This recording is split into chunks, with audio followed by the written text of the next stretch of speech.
หลายๆมุมไปเลยถ่ายคลิปเดี๋ยวสักนาทีกลัวไปเลยนะตัดต่องาม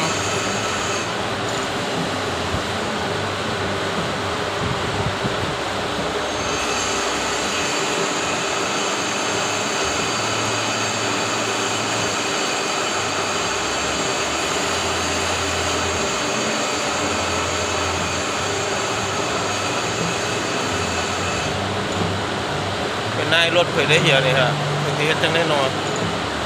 ถ้ามันมาดังเผยกับขี่สบายเลยนะมันเขาแรกคือจังดังกากมันหลวมไหม